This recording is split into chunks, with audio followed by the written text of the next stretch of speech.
Hey guys যদিহে পোনপ্ৰথমবাৰৰ বাবে আমাৰ চেনেলটো চাই আছে প্লিজ চেনেলটো ছাবস্ক্ৰাইব কৰি কাষতে থকা বেল আইকনটো প্ৰেছ কৰি অল কৰি দিবলৈ নাপাহৰিব।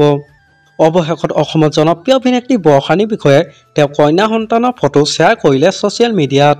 আপোনালোকক আজি এই ভিডিঅ'টোৰ মাধ্যমেৰে সবিশেষ দেখাব চেষ্টা কৰিম, গতিকে ভিডিঅ'টো অলপো স্কিপ নকৰাকৈ শেষলৈকে চাই থাকিব বুলি আশা কৰিলোঁ। হয়, অসমত জনপ্ৰিয় অভিনেত্ৰী বৰ্ষানীৰ বিষয়া মাতৃ হ'ল।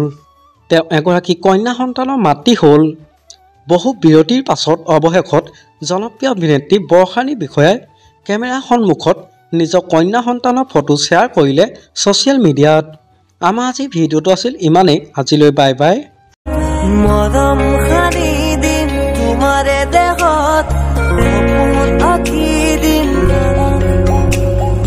প্ৰতি পদকত ইয়াৰে কোণত হৈ